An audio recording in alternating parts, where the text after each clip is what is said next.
Believe अगर मैं आपको ये बोलूँ कि हम और आप दोनों भी चेन्नई सुपर किंग्स के ओनर बन सकते हैं, आप बोलोगे क्या मजाक कर रहे हैं अजीम। एक्चुअली ये सही है, बिकॉज सीएसके के शेयर्स आप खरीद सकते हो, और शेयर्स खरीदना मतलब आप पार्शली ओनर हो गए कंपनी के। अब क्योंकि सीएसके के शेयर्स लिस्टेड नहीं है, इसका एक अनलिस्टेड स्पेस होता है जहाँ पर ये शेयर्स में आप खरीदी और बेची कर सकते हो। ये कैसे होता है इसके बारे में हम यहाँ पर आज जानेंगे। जैसे काफ़ी अलग कंपनीज है, ओयो अवेलेबल नहीं है राइट, उसमें भी कर सकते हो, एनएससी में कर सकते हो, लॉट ऑफ कंपनीज जो कि अभी मार्केट में आई नहीं है लेकिन उसके अंदर आप इन्वेस्ट कर सकते हो। इस वीडियो में हम जानेंगे किस तरीके से आप अनलिस्टेड स्पेस में इन्वेस्ट कर सकते हो, कौन से प्लेटफॉर्म के थ्रू कर सकते हो, क्या प्रोसेस होगा, कैसे बड़े प्लेयर्स इसमें इन्वेस्ट करते हैं और अपना पैसा 3-4 गुना कर पाते हैं। और उसके अलावा एक और चीज़, मैं टैक्सेशन के बारे में बात करने वाला हूँ इस वीडियो में। सो कंप्लीट इन्फॉर्मेशन, अगर किसी भी इंसान को अनलिस्टेड शेयर्स के बारे में जानना है, उसमें निवेश करना है, तो A to Z इन्फॉर्मेशन आपको एक ही वीडियो में यहाँ पर मिल जाएगी। आप लोग में से जो मुझे पहली बार देख रहे हैं, मेरा नाम अजीम है, I am a research analyst and at 360 investing हम क्वालिटेटिव रिसर्च लेके आते हैं। अगर आप इंटरेस्टेड हो ऐसी वैल्यू ओरिएंटेड वीडियोस के लिए, सब्सक्राइब बटन को दबा दीजिए and also hit the like button before we start.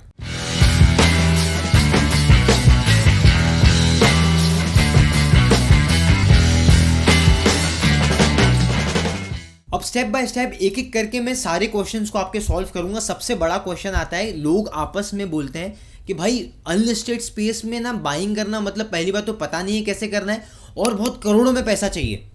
आप 5-10 आईसीआईसीआई एचडीएफसी जो ओपन मार्केट में खरीदते हो एनएससी बीएससी में, वैसा आप नहीं खरीद सकते हो। तो आपको बहुत करोड़ों में इन्वेस्टमेंट चाहिए अगर आपको अनलिस्टेड स्पेस में जाना है। तो ये बिल्कुल भी सही नहीं है, बिकॉज प्लेटफॉर्म्स में आप 15,000 20,000 के आसपास का भी वैल्यू के साथ में अनलिस्टेड स्पेस बाय कर सकते हो, और ये मैं आपको बताऊंगा आगे वीडियो में, ठीक है। तो ये क्वेश्चन तो हमने सॉल्व कर दिया। अब एक और इम्पॉर्टेंट क्वेश्चन ये है कि ये प्री आईपीओ वाला जो शेयर्स होता है अनलिस्टेड स्पेस, ये किस तरीके से होता है, तो पहले बिजनेस समझना पड़ेगा।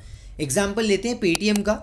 किसी एक टाइम पे पेटीएम छोटा बिजनेस हुआ था राइट, उसके बाद में ये स्टार्टअप्स था, तो क्योंकि बहुत सारे लोगों ने इसको फंडिंग किया, एंजल इन्वेस्टर्स भी हो सकते हैं उसमें, उसके अलावा वेंचर कैपिटल फर्म्स होती है वो, उन्होंने इन्वेस्टिंग किया। उसके बाद ही कंपनी की वैल्यू बढ़ी। जब कंपनी की वैल्यू बढ़ी तो फाइनली एक स्टेज ऐसा आता है जहाँ पर आप पॉपुलर हो गए, आपका मार्केट साइज बड़ा हो गया और अब आप आईपीओ के थ्रू कंपनी लिस्ट करना चाहते हो। जब आप आईपीओ के थ्रू लिस्ट करना चाहते हो तो आप डीआरएचपी फाइल करते हो, सेबी अप्रूव करता है, और उसके बाद में आप लिस्टिंग के थ्रू मार्केट में आते हो। मतलब पहले आपके शेयर्स मार्केट में अवेलेबल नहीं थे तो इसके लिए उसको अनलिस्टेड शेयर्स बोलते थे।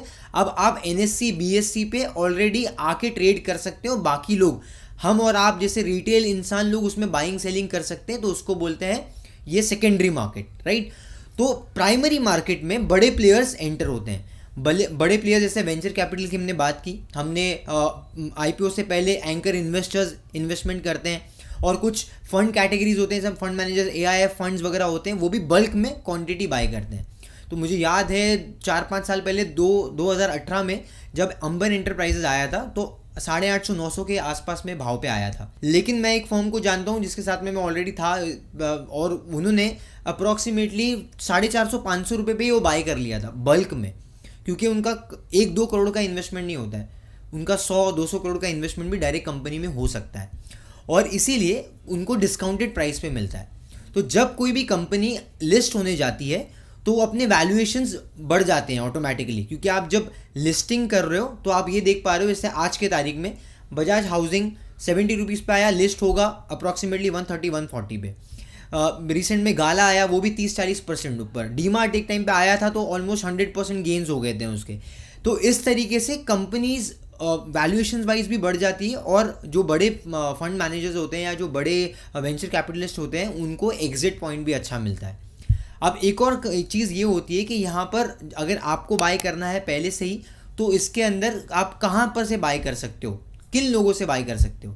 तो सबसे इंपॉर्टेंट चीज़, आप प्राइवेट प्लेयर्स से बाय कर सकते हो, कोई प्राइवेट इक्विटी ओनर रहेगा तो उससे बाय कर सकते हो राइट।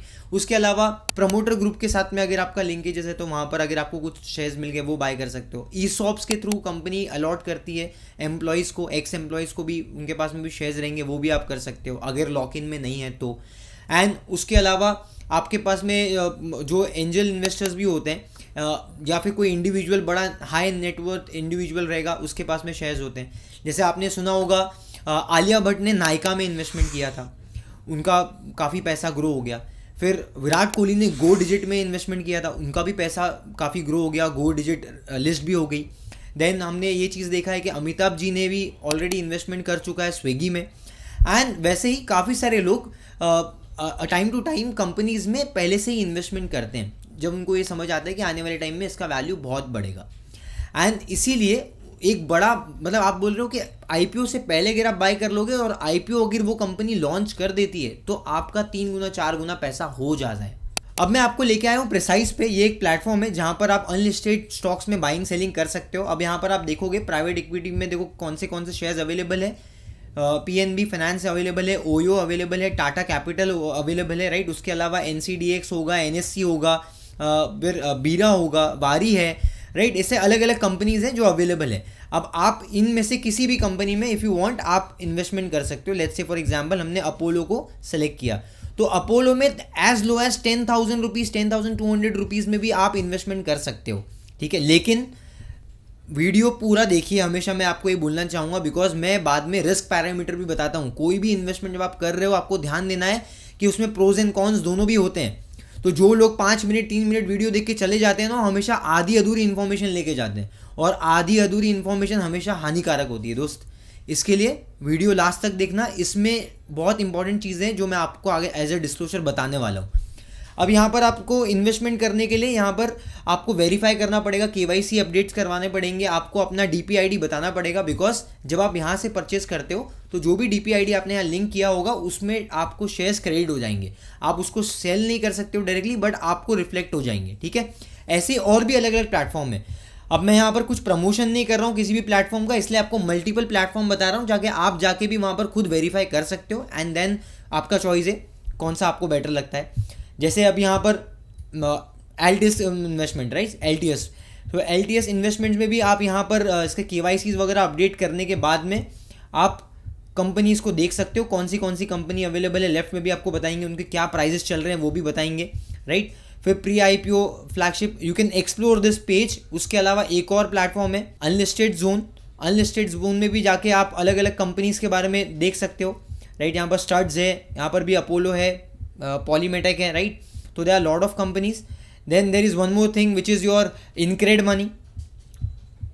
सो इनक्रेड मनी पे भी आके you can log in, you can sign up. अगर आपको जो भी अच्छा लगता है इसमें किसका भी यूजर इंटरफेस आपको पसंद है आप वो कर सकते हो। तो अब आते हैं सबसे की इंपॉर्टेंट चीज़ पे, that is your risk parameter. तो भाई रिस्क क्या है? सबसे पहला रिस्क है क्योंकि ये अनलिस्टेड स्पेस है तो यहाँ पर लिक्विडिटी अवेलेबल नहीं है। जैसे आज आपको 50-100 आईसीआईसीआई, एक्सिस बैंक ये सब अगर बेचना है, खरीदना है, तो आप इजीली एक क्लिक ऑफ अ बटन पे कर सकते हो। यहाँ पर वो लिक्विडिटी नहीं है तो इट्स नॉट पॉसिबल, ठीक है। आपको वेट करना पड़ सकता है, अगर आपको बेचना है, आपको खरीदना है, 2 दिन के बाद में 3 दिन के बाद में हो सकता है आपको प्रोसेस आएगा कंप्लीट हो गया, राइट। उसके अलावा एक और चीज़ ये होती है कि प्राइस में स्प्रेड ज़्यादा हो सकता है। अब आज की तारीख में आप रिलायंस अगर खरीदने जा रहे हो 3,000 रुपये पे, तो आपका 3,000 रुपये पे कोई बेचने के लिए भी खड़ा है और पूरा 1 रुपये के डिफरेंस में आपका पूरा शेयर आ जाता है। यहाँ पर ऐसा नहीं हो सकता। यहाँ पर ऐसा भी हो सकता है कि भाई आपका स्प्रेड बहुत ज़्यादा है। मान लो आपने कोई अनलिस्टेड स्पेस में शेयर्स बाइंग करनी है, 1,000 रुपये पे आप बायर खड़े हो और सामने वाला बेचने के लिए 1,020 पे खड़ा है, 1,025-50 पे खड़ा है, तो स्प्रेड ज़्यादा हो सकता है, ठीक है। तीसरी चीज़, बिकॉज ये अनलिस्टेड स्पेस है, इसके लिए ओपन डोमेन में बहुत ज़्यादा कंपनी के बारे में इंफॉर्मेशन और डेटा अवेलेबल नहीं रहता easily. So it's very difficult for any retail investor जिसको रिसर्च करना है और खुद के रिसर्च के ऊपर इन्वेस्ट करना है, ठीक है। तो ये भी एक चीज़ का आपको ध्यान रखना है। एंड इसीलिए भी बहुत बड़े प्रोफेशनल्स, बड़े फंड मैनेजर ये स्पेस में एंटर करते हैं, आम इंसान के लिए मुश्किलात होती है थोड़ी। चौथी चीज़ हमें ये ध्यान रखना है कि एग्जिट ईजी नहीं है, क्योंकि यहाँ पर जो बड़े बड़े प्लेयर्स हैं वो अवेलेबल है और प्राइस सेंसिटिव मूवमेंट्स होते हैं यहाँ। जैसे एग्जांपल लेते हैं, कोई भी कंपनी के अंदर कोई फ्रॉड एक्टिविटी डिटेक्ट हो गई या कोई भी प्रॉब्लम्स आ गई कंपनी के प्रोडक्ट में, तो उसका इम्पैक्ट कंपनी के शेयर प्राइस पे पड़ता है। जैसे ओपन मार्केट में भी हमने देखा है, सेकेंडरी मार्केट में भी वैसे ही पड़ता है। लेकिन यहाँ पर प्राइस सेंसिटिविटी ज़्यादा होती है क्योंकि यहाँ पर लिमिटेड प्लेयर्स हैं, ठीक है। और इसीलिए आपको प्राइस का जो मोमेंटम है उसका थोड़ा ध्यान रखना पड़ेगा और एक्चुअली थोड़ा सा रिस्क है इसमें ज़्यादा है अगर आप अनलिस्टेड स्पेस में एंटर करना चाहते हो। तो ये चीज़ों का बहुत ध्यान दीजिए। अब बात करते हैं कि अगर आपने इन्वेस्टमेंट कर दिया और आप ऑलरेडी होल्ड कर रहे हो शेयर्स को, तो भाई टैक्सेशन कैसे कैलकुलेट होगा। So let's say for example अगर आपने ABC कोई भी कंपनी में इन्वेस्टमेंट किया और उसको आपने 2 साल के लिए होल्ड किया, सो अभी नए रेगुलेशंस के हिसाब से 12.5% का आपका LTCG लगता है। पहले ये 20% था विथ इंडेक्सेशन, लेकिन अभी वो 12.5 हो गया, जो भी लेटेस्ट अपडेट आया है बजट में टैक्सेशन के ऊपर। और ये पहले आपका जो टैक्सेशन होता था इसमें 2 साल का मिनिमम है। क्यों? क्योंकि यहाँ पर मतलब ओपन मार्केट में आप क्या करते हो, long term is about 1 year, right.